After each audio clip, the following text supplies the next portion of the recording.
What's up, everyone? Welcome to Power Play with CJ. I just want to focus in on the thought of how much does Marty St. Louis miss Tampa?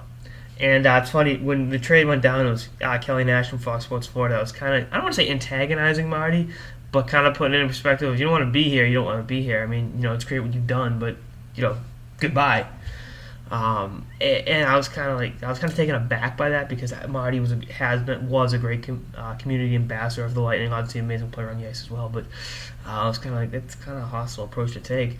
But now I look at it, it's like you wanted out, Martin. You wanted out in the worst possible way.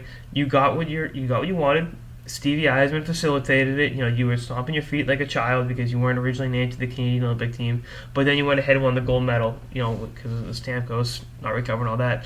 And now you're looking at it from Marty's perspective.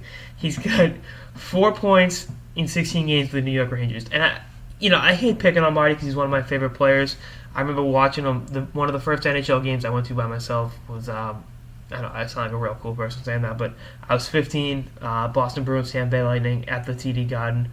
It was a Thursday night in October. Milan Lucic, in his very first home game at the Garden, fought Nick Tarnasky, the Lightning. And I went down during warm-ups and was watching him in St. Louis and Brad Richards and I think Danny Boyle was still with the team at the time. I was like, wow, those are amazingly skilled players, and that always stuck with me. Now being in Tampa for the last 4 years, I had a chance to watch him play a lot. It was great, but goodbye, Marty. And I think now he's looking at it. He's really got a couple. He'll play for a few more years. If Timu can still play, Marty can play as well.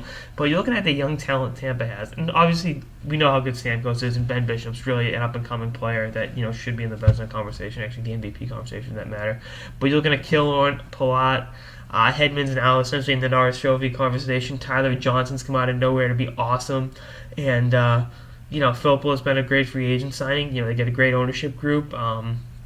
They got an amazing coaching staff in Cooper, and they got an amazing front office of Stevie Eisman. So then he goes to an organization that has been the epitome of dysfunction in the last 20 years since I won the Cup in '94, the New York Rangers, and it's like, Glenn Sather's in over his head, to say the least. The team's not doing bad since he's gone there. I mean, they'll make the playoffs, but the Lightning have a legitimate shot at the Cup. And I'll do a piece on this. I think they're the third best team in the Eastern Conference. Plain and simple. It comes down to goaltending and having the best goal scorer on the face of the planet. Those two usually work pretty well, and the team defense is pretty good.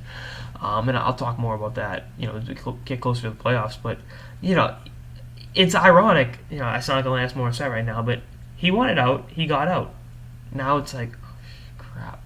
I just hope the Rangers and Lightning run across the playoffs, because I'm intrigued to see how the crowd will react to it. I don't think they'd boo him. I don't think it'll be like LeBron going back to Cleveland. But it's still a situation to keep an eye on, because I think a lot of fans, and Kelly Nash kind of personified it, were hurt by it. But also, all right, you don't want to be here? Goodbye. We'll be fine without you. And they made an amazing deal. Callahan's been awesome. Just the piece on him. And, that first round pick will definitely help in Tampa's continuing stocking up the young talent. I haven't even mentioned Vasilevsky or Drew Ann or all those guys coming up in the next couple of years. So, yeah, Marty, should have thought twice, pal. Anyway, that's on sort of the Power Play with CJ on how much does Marty St. Louis want to be back in Tampa. Stay tuned for episodes for the season and beyond. Later, guys.